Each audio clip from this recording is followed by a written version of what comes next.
시각과 촉각을 화폐에만 집중하고 의심되는 지폐가 보이는 순간 망설임 없이 뽑아내는 박억선 씨. 뭔가 문제가 있으신가요? 네, 위패네요. 진폐 같은 경우는 상당히 진한 청색 계통이 상당히 강하죠. 그리고 일단 지폐 재질을 보시면은 이 소리하고 바로 이런 소리, 바로 면하고 종이의 차이점으로 보시면 됩니다. 얼핏 보기엔 큰 차이가 없는 것 같지만 전문가들은 빛깔만 봐도 위패가 어떤 건지 단번에 알아낼 수 있다. 진폐에는 적외선 잉크 같은 특수기기 감응 잉크가 사용되기 때문에 적외선 감별기를 통해서도 위패를 골라낼 수 있다. 앞면 같은 경우에 이제 적외선으로 확인할 경우에 숨은 그림 자체가 선명하고 뚜렷하게 나타나지만은 위조지폐 같은 경우에는 숨은 그림 자체가 희미하고 왠지 좀 그린 듯한 그런 느낌이 이제 보일 수가 있고요. 그다음에 이제 뒷면을 보시게 되면은 적외선 띠죠. 띠 자체가 진폐 자체는 상당히 좀 두껍고 진하게 나타나는 반면에 위조지폐는 가늘죠. 진폐에 비해서 두께 자체가 가늘게 나타나는 그런 차이점이 있습니다. 기계와 감각을 조합해 완벽한 감식을 끝낸 박억선 씨. 위패로 판명된 지폐에는 위패용 도장이 찍히고 이는 관할 경찰서로 이동된다. 만료 기간까지 보관된 후엔 전량 폐기되고 일부는 교육용으로 쓰이기도 한다. 꼼꼼한 위패 감식 후 살아남게 지폐들. 작업이 철저하게 끝난 뒤에야 우리 돈으로 200억 원 가량이 되는 이 많은 돈이 비로소 해외로 보내지게 된다. 이거는 이제 위조지폐 감식이 다 돼갔고요. 해외로 다 나갈 외화 물량이라고 보시면 됩니다.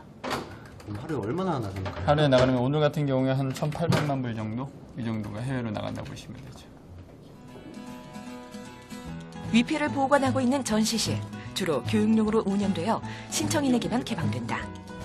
박억선 씨는 이곳에서 견학생들에게 위패를 설명해주고 교육하는 역할도 하고 있다. 1970년대부터 지금까지 이제 우리나라에서 발견된 외국 위조지폐에 대해서는 다 이쪽에 보관이 돼 있는 그런 상황이고요. 20년 넘도록 위패를 감별해낸 박억선 씨.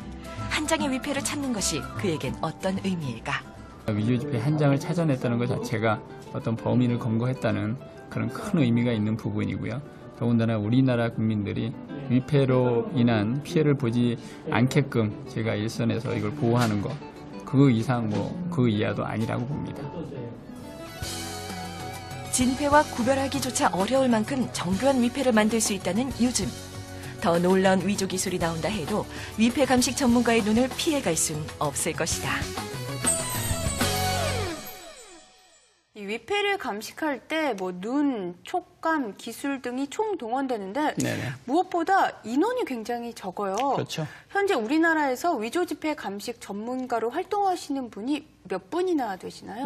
저희 외환은행 같은 경우는 현재 3명이 위조지폐 감식 전문가로 활동을 하고 있고요. 우리나라 원화 같은 경우에는 한국조폐공사 내 위조방지센터에서 소수의 인원만이 이 업무를 담당하고 있습니다.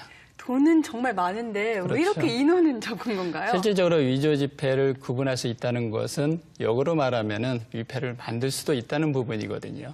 그러다 보니까 일반인들한테 위조 방지 장치는 어느 정도 공개를 하겠지만은 그 이상의 보안 요소는 공개를 할 수가 없습니다. 그래서 이 보안 요소를 다루는 사람들은 아무래도 극소수일 수밖에 없는 부분이고요. 그러다 보니까 위조지폐를 감식하는 사람들조차도 아주 소수 인력으로 운영될 수밖에 없는 게 현실이라고 볼 수가 있죠.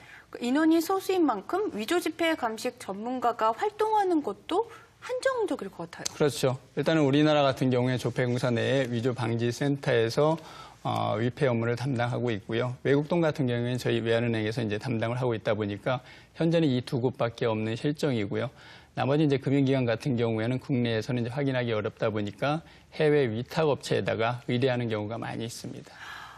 정말 특수한 직업인 것 같은데요. 네네. 이 박억선 전문가님께서는 어떻게 해서 위조지폐 감식 전문가가 되셨나요? 저도 어차피 은행원이다 보니까 은행원으로 처음 입행을 해서 저희 외환은행 자체가 어찌 보면 이제 전 세계가 인정한 외국환 전문은행이지 않습니까?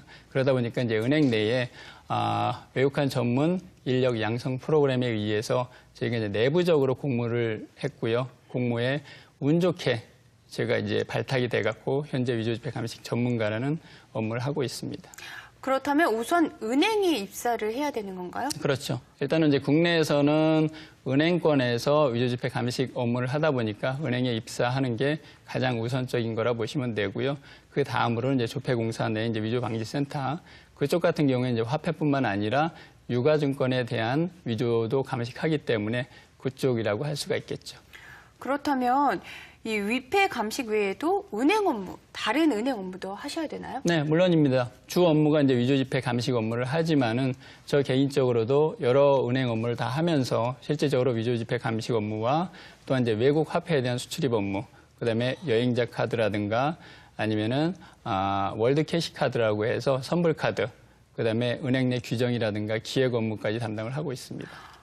이 위조 지폐 감식하는 것도 정말 힘든 일 같은데 다른 네네. 업무도 하고 계시잖아요. 네네. 그래도 아무래도 전문가인데 네. 다른 직원들과 다른 혜택이 있지 않나요? 물론이죠. 아무래도 전문가라는 칭호를 받다 보니까 어떤 은행 내에서 뭐 연수 기회라든가 승진 기회가 아무래도 남들보다는 좀 우선권이 부여된다고 보시면 되고요. 하지만 그거는 나름대로 본인이 하기 나름인지 그 이상도 또 그 이하도 아니라고 보시면 됩니다. 그렇다면 은행에 일단 입사를 해서 거기서 공모를 거쳐서 네네. 위조 지폐 감식 전문가가 되시는 건가요? 네.